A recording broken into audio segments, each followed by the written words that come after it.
الرجيم بسم الله الرحمن الرحيم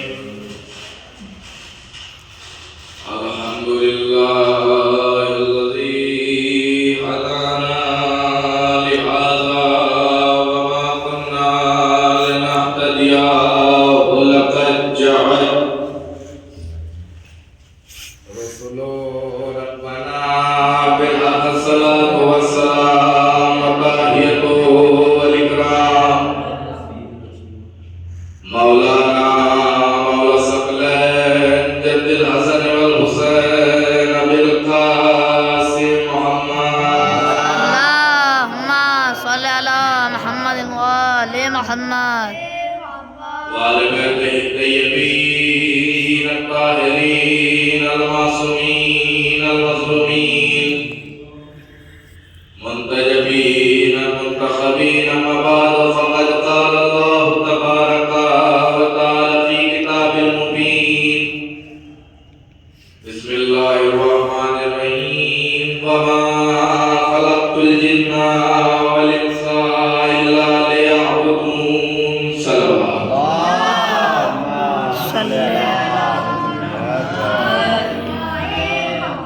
بسم الله الرحمن الرحيم نادي عليا مظهر العجائب تجد عونا لك في النوائب كل هم وهم سينجلي بعظمتك يا الله يا الله يا الله بنبوتك يا محمد يا محمد يا محمد بولایتک یا علیو یا علیو یا علیو ادرکنی صلوات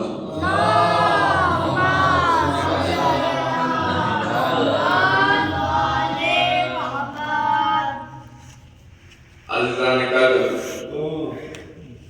برادران عزیز ماتم تراغ سید الشہداء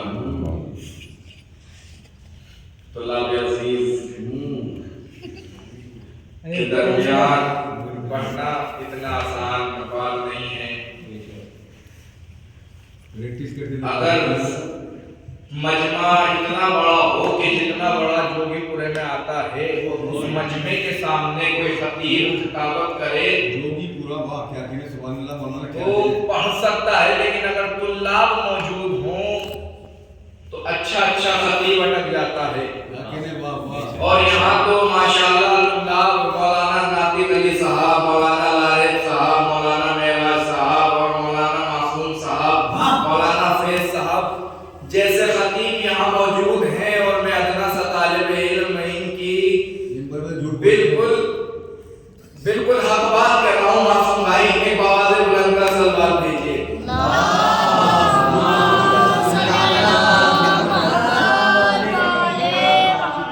ان کے ذریعے سے میں یہ مجلس خطاب کر رہا ہوں. آج کی اس مجلس کو خطاب ہمارا ناطق صاحب کرتے، لیکن ان کی مجبوری تھی. انہوں نے کہا کہ بھائی آپ پڑھ دیجئے، مجھے حکم دیا، میں نے حکم کی تعمیر کی، تو میں بہت جلدی کر آپ کی سماعتوں کے نظر اپنی اس موضوع کو بیان کرنا چاہ رہا ہوں کہ جو میں نے اس موضوع کو سرنامہ سخن قرار دیا ہے. پروردگار ارشاد فرماتا ہے کون پروردگار جو رحمان بھی ہے، رحیم بھی ہے، کریم بھی ہے، جبار بھی ہے، احد بھی ہے، وہ پروردگار کے جس نے زمین کا فرش بچھایا، آسمان کا شامیانہ لگایا، جس نے چرند بنائے، پرند بنائے، ہوائیں بنائی، فضائیں بنائی، گشائیں بنائی، درخت بنائے، پیدا کیے، جس نے سمندر بنائے، سمندروں میں لہریں پیدا کی. مولانا ناطق صاحب جس نے دریا بنائے، دریاؤں میں روانگی پیدا کی، وہ پروردگار ارشاد فرما رہا ہے قرآن مجید میں وَمَا خَلَقْتُ الْجِنَّ وَالْإِنسَ إِلَّا لِيَعْبُدُونِ، یعنی میں نے جن اور انسان کو پیدا ہی اس لیے کیا تاکہ وہ میری عبادت کر سکے، وہ میری عبادت کر سکے. لیکن آج کے دستور کو دیکھیے، کوئی عبادت خدا میں مصروف نہیں ہے. کل کی مسجدیں آباد تھی شیعوں سے، مجموعوں سے چمکتی رہتی تھی، لیکن آج مسجد میں کوئی داخل نہیں ہوتا. اگر جانے والا مسجد کی طرف اگر کسی دوسرے کو یہ کہہ دے کہ بھائی آؤ چلو نماز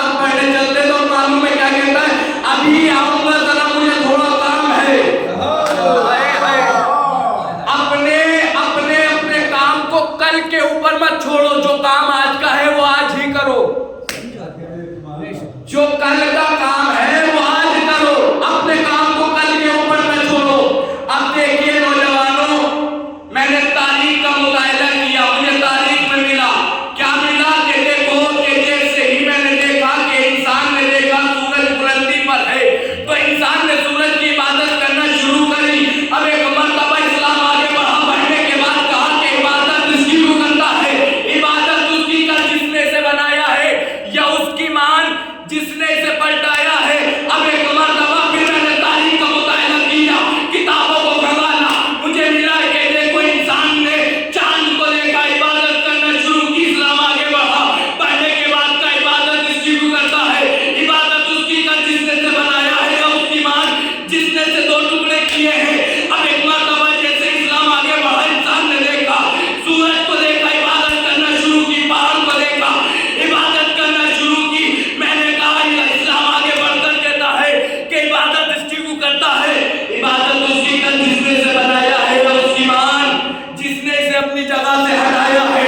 ایک مرتبہ اسلام آگے بڑھا, بڑھنے کے بعد انسان نے دیکھا کہ آگ بڑی روشن ہے, آج ایسی چیز ہے کہ کوئی اس کے قریب جا نہیں سکتا.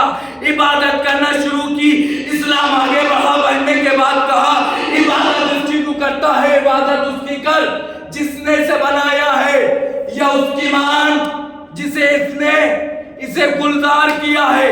ایک مرتبہ جیسے عبادت کر کر چلا گیا انسان, اسلام نے پھر دیکھا, کیا دیکھا؟ انسان نے ستارے کی عبادت کی.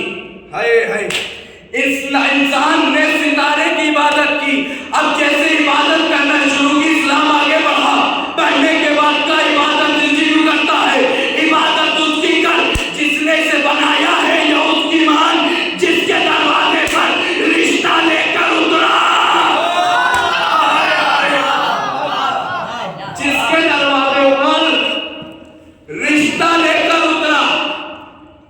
ایک مرتبہ کا واقعہ ہے, جناب ابراہیم کے چچا جن کا نام آزر تھا, وہ بت پرست تھے, کافر تھے, منافق تھے, مشرک تھے. انہوں نے جناب ابراہیم سے کہا کہ ابراہیم یہ کچھ بت ہیں, انہیں لے جاؤ اور جا کر بازاروں میں بیچ دو. اب ایک مرتبہ جناب ابراہیم نے ان بتوں کی گٹھڑی باندھی, باندھنے کے بعد اپنے سر پر نہیں رکھی, اپنے کاندھے پر نہیں رکھی, اپنے ہاتھوں میں نہیں اٹھایا, بلکہ گٹھڑی کو باندھا, اس میں رسی کو باندھا.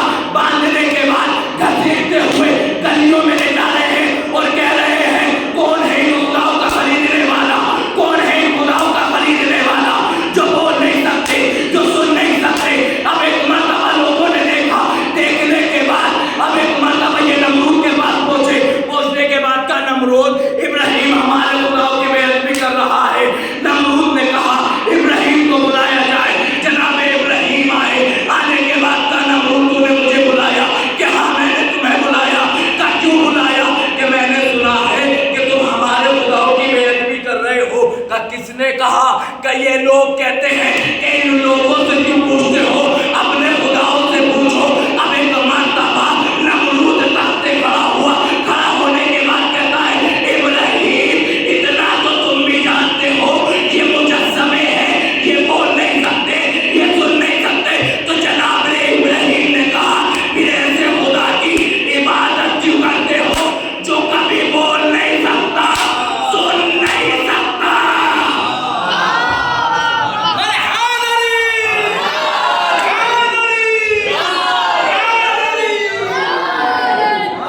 پھر ایسے خدا کی عبادت کیوں کرتے ہو جو بول نہیں سکتا, سن نہیں سکتا.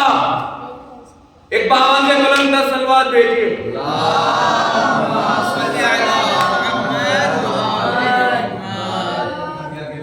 نوجوانوں, آپ تابوت اٹھاتے ہو, تابوت کس کی شبیہ ہے؟ تابوت کس کی شبیہ ہے؟ کس کی شبیہ ہے؟ جنازے کی. جنازہ کہاں جاتا ہے معصوم صاحب؟